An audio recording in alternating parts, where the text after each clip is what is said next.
um bocadinho ingrato falar depois desta brilhante comunicação, porque agora o receio é: será que eu sou valorizante? Será que sou teórica? Tinha aqui umas citações de umas entrevistas de Bosco Coelho, que acho que vou passar à frente. Realmente não é propriamente uma posição muito fácil andar aqui agora tenho que contornar os obstáculos e jornalistas que foram denunciados tão brilhantemente pelo meu antecessor nesta mesa.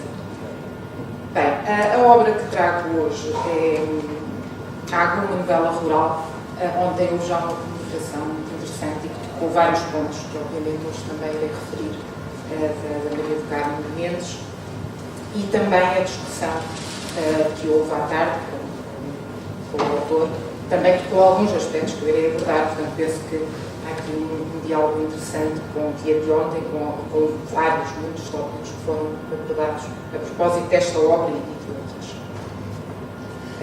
Então, a obra sobre a qual nos propomos refletir hoje, Água, uma novela rural, é a sua penúltima obra publicada, datada de 2016. O subtítulo escolhido pelo autor, Uma Novela Rural, introduz desde logo uma identificação genealógica, apesar de quer a extensão da narrativa, 133 breves capítulos, 372 páginas, quer o elevado número de personagens, apontar para o género romance. Assim, ao identificar esta narrativa como uma novela, Bosco Coelho provoca no leitor uma expectativa de fragmentaridade de leveza, algo que se vem a verificar pelo processo de construção narrativa. Por um lado, pela já mencionada reduzida extensão dos capítulos, que tem 2, 3 páginas praticamente todos, alguns uma. Por outro lado, pelo facto de os diálogos de Rio e Lama, os dois anciãos da aldeia, alternarem com o desenvolvimento da intriga. É ainda importante a anunciada ancoragem da ação no espaço rural, tendo em conta a polivalência de sentidos de água. Deste modo, título e subtítulo indiciam um território crítico que estabelece uma continuidade relativamente a outras obras do autor, nomeadamente a importância da água e dos rios, como veremos, assim como a opção pela novela. Esta é a terceira das novelas assim nomeadas por Bosco Coelho, as outras são Cidade dos Espelhos, uma novela futurista, e Inhambane, uma novela burlesca, mas ao mesmo tempo ajudam a definir o contexto em que o referente principal, a água, se desenvolverá. Nesta obra, o autor retoma a representação dos rios como uma metáfora central na construção da narrativa, tal como se tinha já observado em outros textos, particularmente em As Duas Sombras do Rio, 2003, e Campo de Trânsito, 2007. Desta feita, o rio vai seco, agudizando as já precárias condições de vida dos aldeãos, provocando tensões e conflitos que, em última análise, são gerados pela necessidade de sobrevivência. Os tempos verdes deram lugar aos tempos amarelos, e a água, que destrói por defeito, acaba no final da narrativa por destruir por excesso numa enxurrada de dimensões bíblicas. Desde a antiguidade que o rio é visto como um símbolo de passagem da vida, tocado pela ambiguidade, pois a água que salva é também a água que mata. Chevalier e Gil Brand esclarecem que, e cito, o simbolismo do rio e do fluir de suas águas é, ao mesmo tempo, o da possibilidade universal da fluidez das formas, da fertilidade, da morte e da renovação. O curso das águas é corrente da vida e da morte. Este sentido existencial é observável em distintos tempos e espaços, constituindo uma metáfora poderosa para descrever o curso da vida, tanto no sentido individual, como, sobretudo, no sentido coletivo. O rio é, assim, um espaço físico, em torno do qual se organiza a vida da aldeia, as suas práticas e os seus rituais, mas também um espaço simbólico, cristalizando diversos sentidos. Anthony Stevens destaca a importância do rio na vida das comunidades, pela sua relevância na agricultura, na vida doméstica, na alimentação e como meio de transporte. Por este facto, os rios foram muitas vezes considerados como sagrados e mesmo divinizados nas mais diversas culturas e desde tempos ancestrais. Cito: a confluência dos rios para o mar simboliza a união do individual com o absoluto, enquanto o curso do rio, desde a origem de uma nascente, o desenvolvimento em ribeiro, corrente, rio e a sua descarga final no oceano é um símbolo evocativo da vida e morte humanas. O rio é também um obstáculo à migração, algo que tem de ser superado ou transposto para atingir a margem oposta.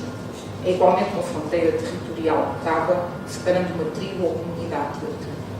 Esta divisão permite que ocorra a projeção de sombras, tal forma que cada comunidade atribui signos maléficos à outra. A situação de seca extrema que se vive na aldeia agudiza os conflitos sociais latentes, numa relação complexa entre tradição e modernidade, catholicidade, nativo e estrangeiro, novo e velho.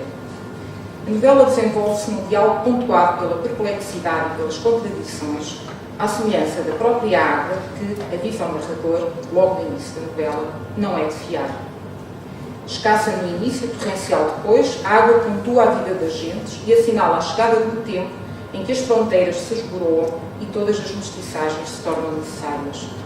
Talvez seja, portanto, o rio a personagem principal em Água, na novela rural. A relação homem-natureza representa um dos fios condutores da novela, como o próprio autor reconhece numa entrevista recente, pouco texto. É uma situação de conflito crónico, ou é cheia ou é seca, dá a impressão que nunca há um equilíbrio, não há um ano normal. Às vezes até cheias e secas ao mesmo tempo, em lugares, em províncias diferentes. Umas vezes vem a ajuda, outras vezes não vem a ajuda e deslocam-se as pessoas. Isto dá a ideia de um desconforto permanente, um conflito permanente na relação com a natureza.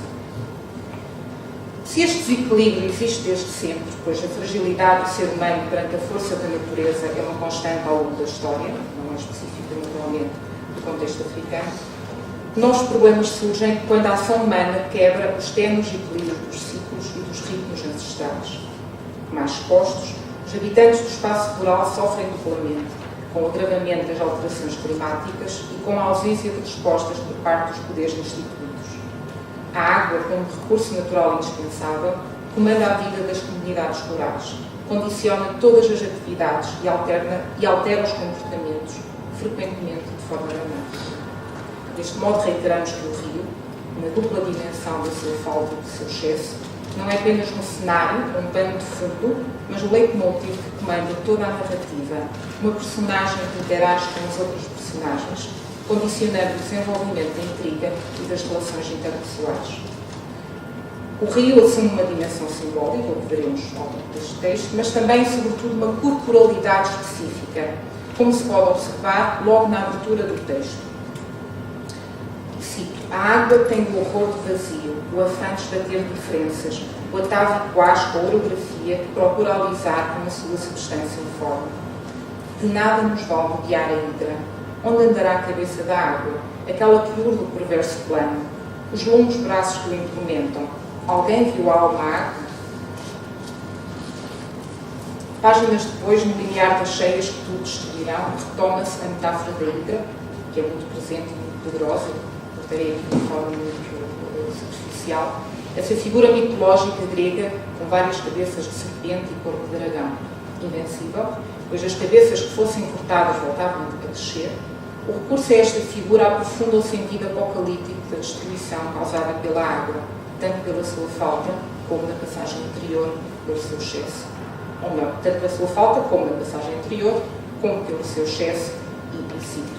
Nas suas costas, como são rouco, a hidra atravessa facilmente a cerca, apaga-se uma pequena fogueira, a pequena fogueira é deixada a meio, lamba as rodas dos caminhões. Insatisfeita com a inundação do estaleiro, lambe também fora dele, ao longo das margens do rio, vai ficando cheio de vento, grosso, submergindo parte do canavial. Só depois de repara em gato, parte imediatamente atrás dele. Esta é apenas uma de muitas passagens em que os verbos ganham uma importância fundamental. A ideia do lambe, do partir, do reparar, em todos estes verbos que apontam para uma dimensão humanizada, em alguns casos de humanização, em alguns casos de personificação, mas que são fundamentais para ver o rio como um corpo animal, um corpo por vezes humano, mas sempre de uma humanidade grotesca, de uma humanidade bestial. A imagem do rio ou da água como um corpo ocorre em outras passagens, como por exemplo no ralo e frágil cabelo de velho, ou o rio é hoje um gesto interrompido no escape. Trata-se sempre de um espaço e de um corpo, não de uma paisagem, como dissemos. Assim, o animismo presente na representação do rio ou da água estabelece uma ponte com a cultura tradicional africana, pela importância dos elementos naturais na vida das comunidades e pela dimensão humanizada que lhes é concedida. Esta mesma ponte entre o natural e o humano é criada pela estratégia narrativa de nomear a maioria das personagens com recurso a esses elementos naturais, mas com uma vogal acrescentada. Rio, lama, lago, prado, flor, cana, vássaro. Deste modo, confessa o autor, reforça-se a ligação à natureza, mas também se torna mais abstrata a história, por não serem nomes específicos de nenhuma das regiões moçambicanas. Tem sempre esta tensão entre o local e o global, entre o específico e o geral, uma vez que a narrativa não se pretende limitar a um contexto, mas também não se pode ignorar esse contexto. Não se pode cair em nenhuma das duas armadilhas, nem o ignorar que estamos perante um contexto próprio, específico, com características que muitas circunstâncias são únicas, mas naturalmente uma dimensão também global. E agora um parênteses, vou referir isto no debate, mas há uma crítica absolutamente absurda no jornal Observador, que é das poucas críticas que eu encontrei, ou não, foi a única crítica que encontrei a este novela, e que diz, que desconhece completamente o contexto do autor e da obra, totalmente, enfim, vale a pena ver pela estupidez da coisa, antes de qualquer coisa, com a forma como não fazer crítica literária, também é bom vermos pela negativa, em que diz, por exemplo, nos nomes, que é um tique do autor e que foi uma espécie de gaguez, este prolongamento das vocais. O tique foi o autor que se lembrou de inventar aqui uma coisa para ser engraçadinho, no fundo a ideia é essa. Portanto, criar esta gaguez dos nomes das personagens, uma vez a vogal a mais. A duplicação das vocais inspira-se também nos nomes somalis, criando, e isso é importante, um efeito de distanciamento. O leitor reconhece diferente, mas não de modo automático. Chegamos assim a um vetor fundamental desta narrativa, a questão da relação entre modernidade e tradição. Como temos observado, existe a preocupação de ancorar a narrativa num contexto, mais do que moçambicano-africano, com um elenco de problemas ligados à fragilidade dos recursos sociais e à vivência dos povos em estreita ligação com a natureza, com a agricultura e a pastorícia a ocupar o lugar central na economia local. Por outro lado, os diálogos entre rio e lama, fundamentais na estruturação narrativa, evidenciam a importância da oralidade das comunidades tradicionais, assentes na sabedoria e na experiência dos mais velhos. Contudo, Borges Coelho distancia-se, nesta como em obras anteriores, de um entendimento da tradição como algo imutável ou como um valor a ser preservado por si mesmo, num impossível regresso a um estado de autenticidade que, de resto, nunca existiu. Tal é visível, desde logo, no facto de os dois velhos nunca concordarem entre si. Cito: volúvel até mais não, Rio é a favor da deriva, concluída uma interpretação, apresta-se a abraçar uma outra. Isso exaspera a lama, mais consistente na opção de desmudar os fundos primordiais.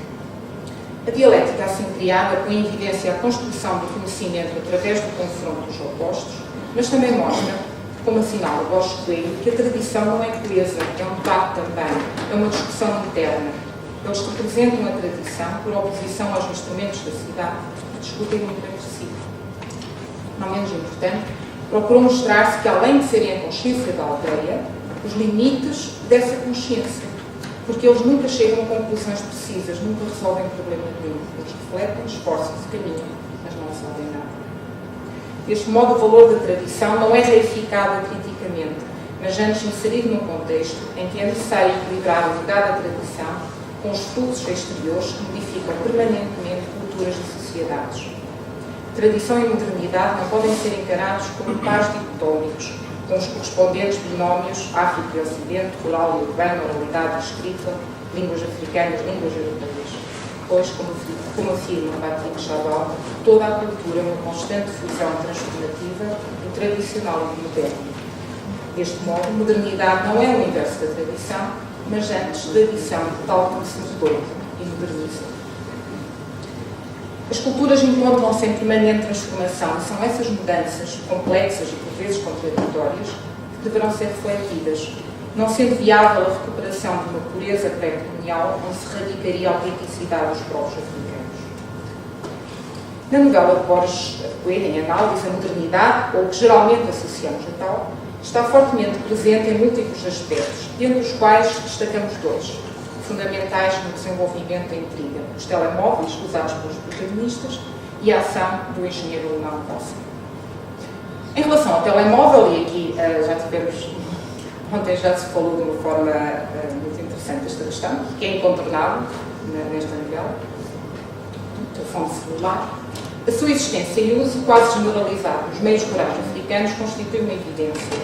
E se é simples apontar a incongruência do recurso a este meio tecnológico em aldeias onde muitas vezes não existem estradas asfaltadas, água canalizada, esgotos ou sequer eletricidade, também é forçoso reconhecer, como faz o escritor e como ontem reafirmou, num enredo rural que é feito de percorrer distâncias, o telemóvel percorre o contacto às pessoas sem ser preciso andar. Ou seja, o telemóvel resolve problemas, atenua o isolamento, cria linhas de comunicação onde elas não existiam. Na narrativa, o namoro térreo técnico de meteorologia de uma estação urbana com a jovem Mara faz precisamente graças ao telemóvel a que recorre frequentemente. Mas também é devido a ele que surgem equívocos e desconfianças. As abundantes onomatopeias procuram reproduzir os sons do equipamento, introduzem um elemento perturbador no discurso e criam uma espécie de diálogo entre os personagens e os ruídos tecnológicos, como se assim também o aparelho se integrasse na lógica animista da cultura africana. A tecnologia, porém, tem grandes limitações e é importante realçar o sentimento de impotência de Guerville, incapaz de travar a cheia ou, pelo menos, de avisar a namorada da desgraça iminente. Assim, quem primeiro pressente a desgraça são os cães e as vacas. Cito: apesar dos postos domésticos, dos computadores unidos de Google Earth, das rosas dos ventos, dos plotters, das impressoras, dos satélites, das fotografias aéreas, das cartas de precipitação, do El Niño, da Laninha, das conferências internacionais, etc., etc. A fragilidade do ser humano face às catástrofes naturais é transversal, quer às sociedades ditas civilizadas, quer às sociedades ditas primitivas, o que vai reforçar a ideia, anteriormente transmitida, de que não existe de facto um binómio, uma contradição tradicional-moderna. Todos estão desamparados nestes termos de desequilíbrio ambiental. Também Prado, um dos últimos pastores da aldeia, está perdido no mundo em mudança, agarrando-se obstinadamente aos modos de vida ancestrais, como se fosse possível parar o tempo. Recusando o futuro, a única coisa que desejaria da técnica moderna seria que, cito, inventasse uma maneira de podermos recuar. O amanhã deixaria de ser surpresa porque era igual ao ontem. Os pastos voltariam a ser verdes, os pastores regressavam. Primeiro os meus amigos, depois os amigos do meu pai, o gado engordava e eu tornava a ser criança, cada vez mais criança, até voltar ao corpo da minha falecida mãe. Culpando o branco de todos os males, Prado tenta remediar a angústia que lhe causa a instabilidade dos tempos presentes, mas as reações que ensaiam, o roubo da água trazida pelo engenheiro alemão ou a ocultação da última água natural disponível, apenas aprofundam seu mal-estar. Não é possível, como pretendia o pastor, regressar às origens, pois mesmo esse passado, enquanto esse idealizado pelo desejo de uma harmonia, dificilmente terá existido. Quanto ao engenheiro Wasser, contratado para construir pontes, barragens e adequados, entretanto tornados supérfluos, é um corpo estranho na aldeia. A racionalidade ocidental lida mal com a imprevisibilidade das águas, dos seus cursos ou das suas ausências. Assim, para o Obnal, o mundo será perfeito quando os caminhos dos rios forem todos retos como as fronteiras de África. O desejo de ordem e de contenção será perturbado porém pelas circunstâncias, não só as que envolvem a necessidade de fazer chegar água às populações, como sobretudo a tentativa frustrada de seduzir Mara. Wasser está, também ele, em estado de desequilíbrio, distante de si mesmo e da modernidade prática e calculista que deveria representar. O questionamento da tradição, estou a concluir, surge assim em Água, na novela rural, não como uma mensagem, coisa que o autor rejeita, a ideia de que a literatura serve para transmitir mensagens, mas como algo que é inerente à leitura da vida das comunidades rurais. Para Borges Coelho, importa pensar o presente recusando aquilo a que chama de excesso de história. Funciona como um alibi para os problemas da pós-colonialidade. A tradição, por si só, não é uma solução, como também não é a modernidade que chega sob a versão de uma ajuda externa, superficial. Concluímos assim com a ideia de que nesta novela rural a identidade se escreve, uma vez mais, a várias mãos, assumindo a contradição e a mudança necessárias à vida, quer dos sujeitos, quer dos indivíduos. Afirma Borges Coelho que não acredita em unicidades identitárias, uma vez que a identidade é um processo aberto. A noção da identidade como todo fechado, qualquer que ele seja, é pré-moderna. Transforma-nos em vítimas de um destino, retira-nos a condição de agentes. palavras de Bosco, múltiplas e divididas, as personagens desta obra são postas perante realidades extremas, perante as quais as grelhas de interpretação habituais, quer as da tradição, quer as da modernidade, as que estão associadas a tal, para simplificar, não oferecem respostas satisfatórias. Cada uma procura no seu mapa de referências um caminho possível, mas no fim o que resta é a necessidade de sobrevivência, com os helicópteros a sobrevoar a vastidão inundada e o desejo de preservar a vida, seja em que condições for. Por isso, a última frase da narrativa é simultaneamente o encerramento da história, o fio quebrou-se, Mara está desaparecido, e a abertura ao futuro. Cito a última frase, e os outros não se compreendem. É Hervey criar histórias onde as histórias terminaram. Obrigada.